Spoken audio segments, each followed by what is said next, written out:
Друзья, всем привет! Все мы хотим, чтобы наше устройство было максимально производительным, оптимизированным, ну и, конечно, чтобы имело быстродействие.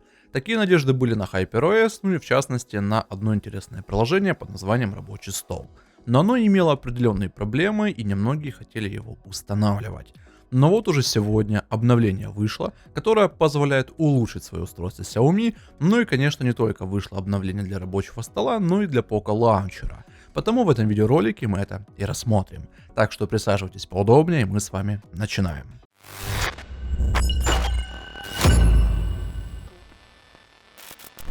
Что же, у нас подопытным сегодня выступает Xiaomi 13T. И да, наконец-то можно полноценно поставить этот самый рабочий стол из HyperOS. До этого были определенные проблемы, которые касались у нас вылета данного приложения. Но я вам сейчас продемонстрирую, что версия у меня самая-самая актуальная, которая в принципе доступна на сегодняшний день, и она у нас от 5 декабря. Получается, многие из вас знают или же видели, что когда мы делаем вот следующие такие жесты назад, у нас вылетает ошибка там системной оболочки, но сейчас данной проблемы нет.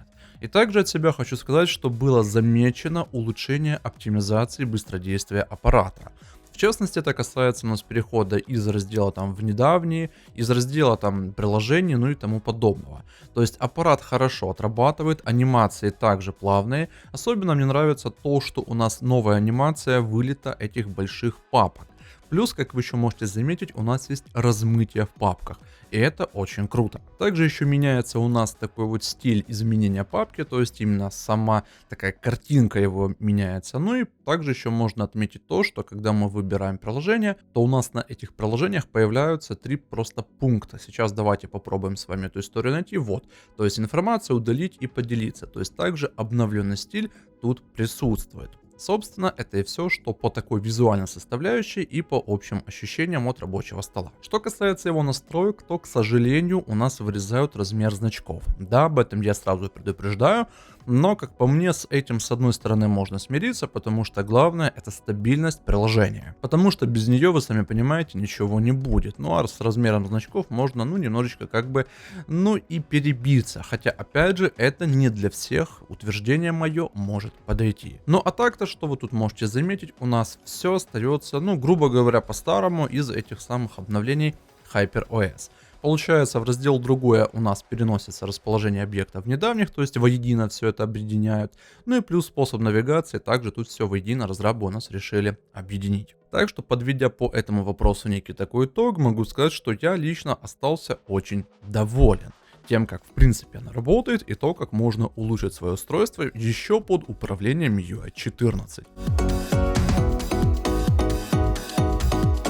Ну а если вы владелец смартфона Poco, вот как в моем случае это Poco X3 Pro под управлением самой актуальной MIUI 14, то вот на эти все моментики как бы не очень-то и особо часто выпускаются обновления. Но вот разработчики решили вспомнить о Poco Launcher, и самая актуальная версия теперь от 7 ноября. Сразу хочу сказать, что не стоит ожидать тут прям появления чего-то вау, супер фишек, ну и тому подобного. Разработчики Poco Launcher максимально урезают. Опять же, с чем это связано, неизвестно, ну хотя опять же, хочешь там себе максимальные фишки, покупай там себе Xiaomi какой-нибудь флагман, ну и тому подобное.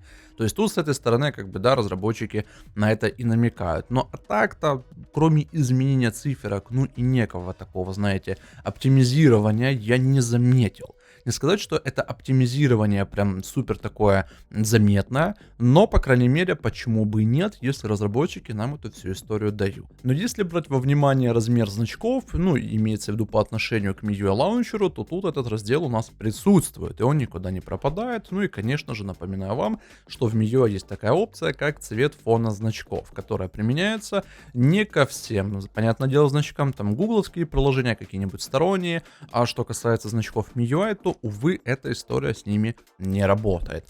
Но я думаю, что это не слишком-то и большая проблема. Главное, чтобы все это добро работало стабильно. А что касается стабильности всех этих версий, то в описании по ссылке вы сможете скачать все эти обновления.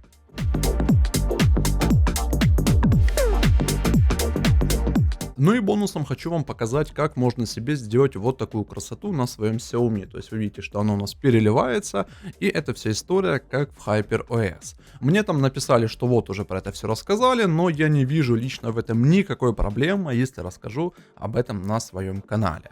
Получается, что нам для этого потребуется? Абсолютно действия очень простые и не требуют никаких там, знаете, дополнительных телодвижений. Для этого нам потребуется приложение темы, которое, я надеюсь, вы не удаляли, и в поиске необходимо ввести такую тему, как Android 14. Вы должны ввести ее, как я вам сейчас это демонстрирую, потому что некоторые мне писали, что найти ее невозможно. Но вот, друзья, это самая тема. Далее вы ее загружаете, но не применяете. Возвращаетесь обратно в главное меню, внизу нажимаете профиль. Здесь выбираете стиль блокировки.